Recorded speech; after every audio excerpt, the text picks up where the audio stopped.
የሃይማኖት ወይስ የፖለቲካ ጦርነት? ኢራን ለምን ሳውዲን፣ ዩናይትድ አረብ ኤሚሬትን፣ ባህሬንንና ሌሎች የሙስሊም ሀገራትን ታጠቃለች? ይህ ግጭት በምዕራባውያንና በሙስሊሙ ዓለም መካከል አሊያም ክርስቲያኖችና አይሁዶች ከሙስሊሞች ጋር የሚያደርጉት ጦርነት ብቻ አይደለም። ሀያላኗ የክርስቲያን ሀገር የሆነችው ሩሲያ የኢራን ደጋፊ ነች። ኤሚሬትስ፣ ባህሬን፣ ሳውዲና ዮርዳኖስ ከእስራኤል ጋር የቆሙት በሃይማኖት አንድ ስለሆኑ አይደለም።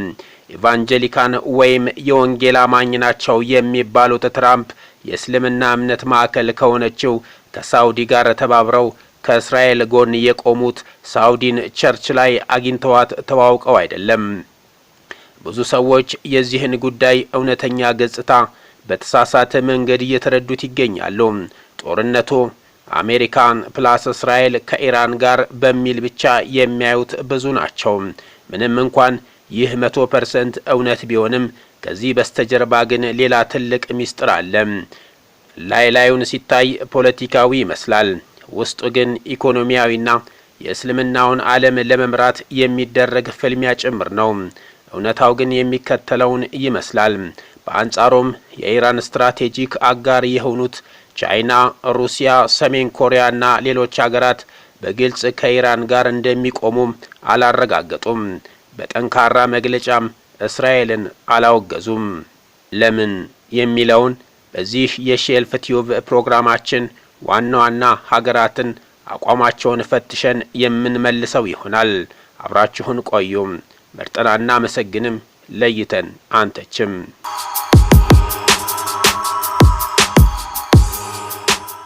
ጥቅም እንጂ የእምነት ጦርነት አይደለም። እስራኤል የኢራን ኒውክሌር የታጠቀች መሆን የህልውና ስጋት ነው ብላ ታምናለች። አሜሪካ ፍላጎቷ የነዳጅ መስመሮች ጥበቃና የንግድ የበላይነት ነው። ኢራን በቀጠናው ላይ የሺያ መሪ ሆና ተጽዕኖዋን ማስፋፋት ትፈልጋለች። ይልቁንም የሰሞኑ ሁኔታ በሺያና በሱኒ ኃይላት መካከል ያለ የበላይነት ፉክክር ጭምር ነው። የሺያና የሱኒ ለበላይነት የሚዳርግ ፍትጊያ።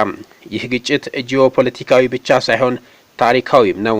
ነቢዩ መሐመድ ሰለላሁ ዐለይሂ ወሰለም ከሞቱ በኋላ ተተኪ ስላልተሰየመ ክፍፍሉ ከዚያ ተጀመረ። ሺያዎች የኸሊፋው አመራር በአሊ በኩል ማለፍ አለበት ብለው ያምናሉ። ሱኒዎች በአቡበከር በኩል ያለውን የተተኪነት ቅደም ተከተልን ይከተላሉ። ይህ የታሪክ እውነት እስከ ካርባላ ጦርነትና ለዘመናት የዘለቀ የኑፋቄ ፍትጊያ ፈጥሯል። ዛሬ ላይ ኢራን የሺያ ፖለቲካ ኃይል ማዕከል ነች። ሳውዲ አረቢያ ራሷን የሱኒው ዓለም መሪ አድርጋ ትቆጥራለች። ስለሆነም ኢራን በቀጠናው ስትጠነክር ይህ በፖለቲካ ብቻ ሳይሆን በመላው መካከለኛው ምስራቅ ለሚገኘው የሱኒ አመራር ትልቅ ፈተና ነው። በአጭሩ ጉዳዩ ሙስሊም ከምዕራባውያን ጋር የሚደረግ ጦርነት ብቻ ሳይሆን የሚከተሉትን ጥያቄዎች ለመመለስ የሚደረግ ትግል ነው። ኡማውን፣ የእስልምናውን ማህበረሰብ ማን ይመራል? የእስልምናን ሁኔታ በበላይነት የሚወስነው ማን ነው? በቀጠናው ላይ የበላይነት የሚኖረው ማን ነው? አሜሪካና እስራኤል የዚሁ ፍትጊያ የስሌት አካል ናቸው።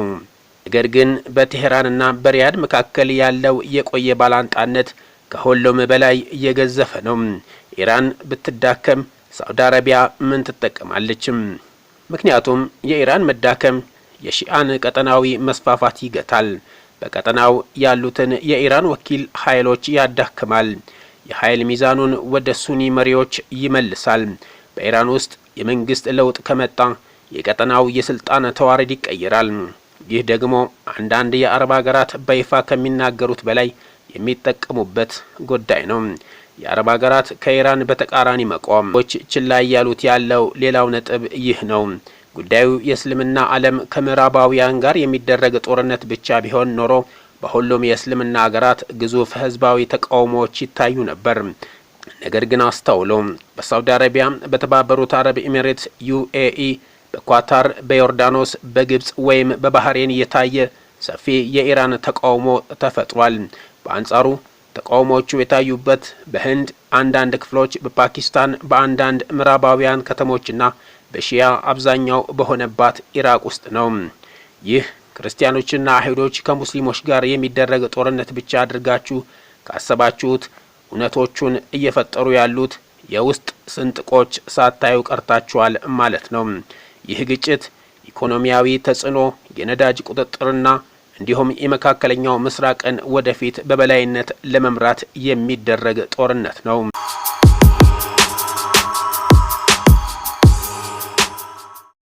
በሶሻል ሚዲያ የሚነዙ አንዳንድ ዘገባዎች በመካከለኛው ምስራቅ ያለውን ውጥረት የእምነት ፍልሚያ ለማስመሰል ይሞክራሉ። ነገር ግን እውነታው ከዚህ የራቀ ነው። ይህ ግጭት በመሰረቱ የክልል የበላይነትን የመያዝ የደህንነት ስጋትና የብሔራዊ ጥቅም ጉዳይ ነው። ለምን ሃይማኖታዊ አይደለም አልን? ጥቂት ማረጋገጫዎች።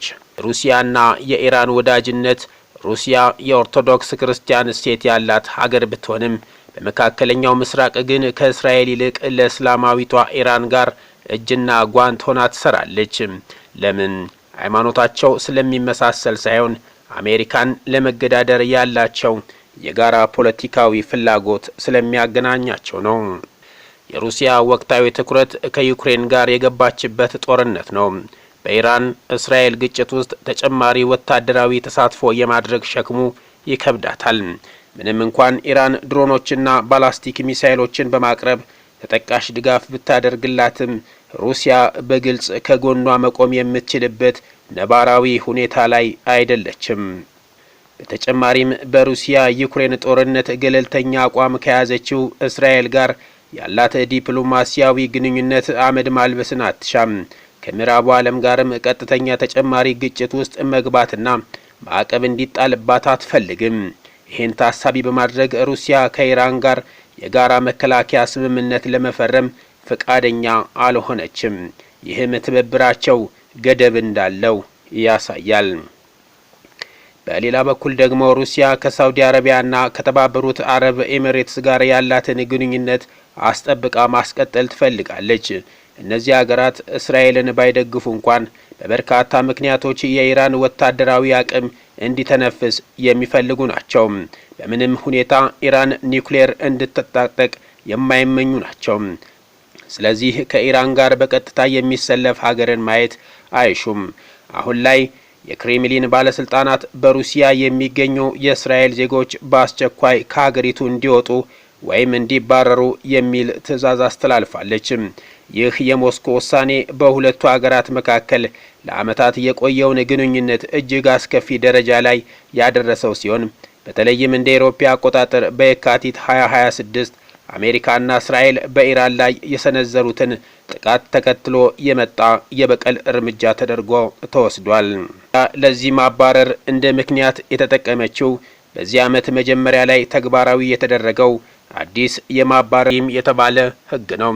ይህ ሕግ ቀደም ሲል ከመካከለኛው እስያ ለሚመጡ ሕገወጥ ስደተኞች የወጣ ቢሆንም አሁን ግን ሞስኮ የውጭ ሀገር ዜጎችን ያለ ፍርድ ቤት ትዕዛዝ ለማባረር እንደ ፖለቲካዊ መሳሪያ እየተጠቀመችበት ይገኛል። ይህ የጅምላ ማባረር ትዕዛዝ በሩሲያ የሚኖሩ ተማሪዎችን፣ ነጋዴዎችን እና የሁለት ሀገራት ዜግነት ያላቸውን ግለሰቦች በእጅጉ የሚጎዳ ነው።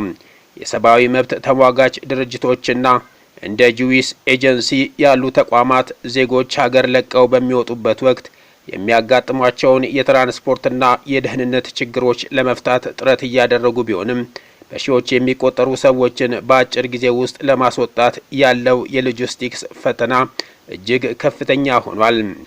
ይህ የክሬምሊን እርምጃ እስራኤል በሩሲያ ላይ የሚጣሉ ዓለም አቀፍ ማዕቀቦችን እንድትደግፍ የሚደረግ ግፊት ሊሆን እንደሚችልም የውጭ ጉዳይ ባለሙያዎች ይገምታሉ። ቻይና በሀገራት ጉዳይ የምትከተለው ግልጽ ፖሊሲ ገለልተኝነት ነው።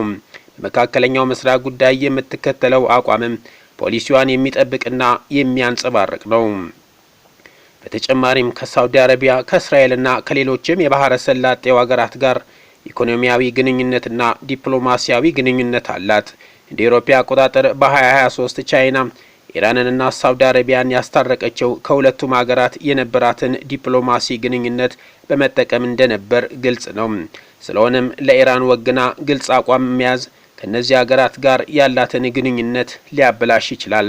በሌላ በኩል ደግሞ ቻይና ከምዕራቡ ዓለም ጋር ያላትን የንግድ ግንኙነት ለመጠበቅ ትፈልጋለች። መሆኑም በዚህ ጦርነት ውስጥ በግልጽ ለኢራን ወግና መሰለፍና የማዕቀቦች ሰለባ መሆንን ፈጽሞ አትሻም። ከምንም በላይ ደግሞ ጊዜ የምትጠብቅለት በደቡብ ቻይና ባህር የታይዋን ደሴት ብርቱ ጉዳይ አለባት። ቻይና በተቻለ መጠን አሜሪካ በታይዋን ጉዳይ ቀጥተኛ ግጭት ውስጥ እንዳትሳተፍ ትሻለች። በኢራን ጉዳይ ላይ ግልጽ ወታደራዊ ድጋፍ መስጠት ከአሜሪካ ጋር አስቀድሞ ግጭት ውስጥ ሊከታት እንደሚችልም ትገነዘባለች። ስለሆነም ቻይና በእስራኤልና ኢራን ጉዳይ የምትታወቅበት የገለልተኝነት ፖሊሲዋን ጥንቃቄ የተሞላበት መንገድ አስጠብቃ እንደምትቀጥል ይጠበቃል። ሰሜን ኮሪያ የሰሜን ኮሪያው ወቅታዊ ዋነኛ ትኩረት በኮሪያ ባህር ገብ አካባቢ ያሉ ጂኦፖለቲካዊ ውጥረት ነው።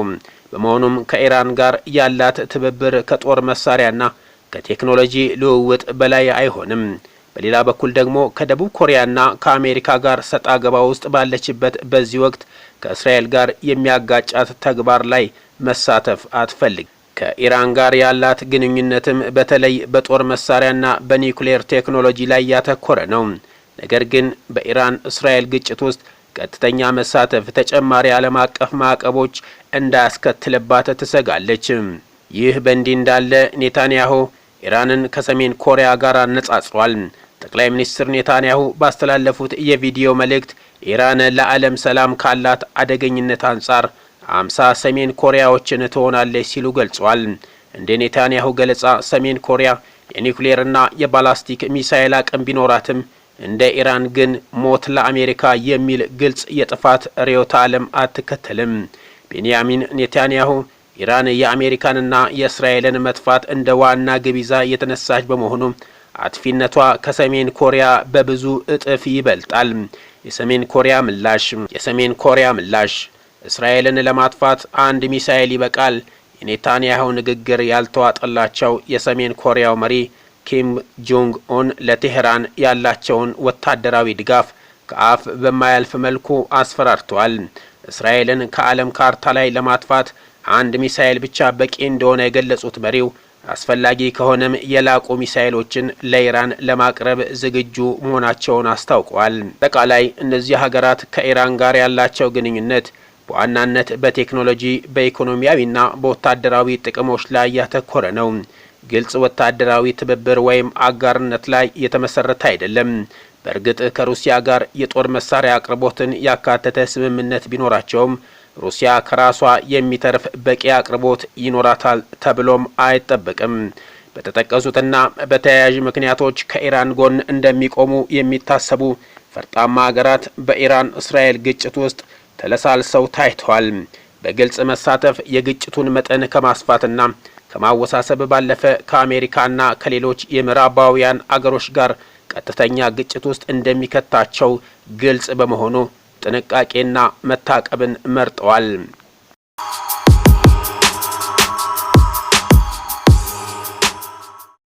የሌሎች ሀገራትን የጥቅም ሽኩቻ ወደ ሀገራችን የእምነት ጦርነት አስመስሎ ማምጣት በዜጎች መካከል መጠራጠርንና ጥላቻን ይፈጥራል።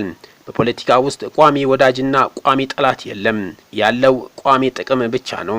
ስለዚህ በማህበራዊ ሚዲያ የሚነዙ ስሜታዊ ትርክቶችን ወደ ጎን በማለት ጉዳዩን በሰከነ ፖለቲካዊ እይታ እንመልከት። ሃይማኖትን ለፖለቲካ ፍጆታ ማዋል ለማንም አይበጅም። እርሶስ ምን ያስባሉ? ሐሳቦን በኮሜንት ያጋሩን። አበቃን። ሰላም።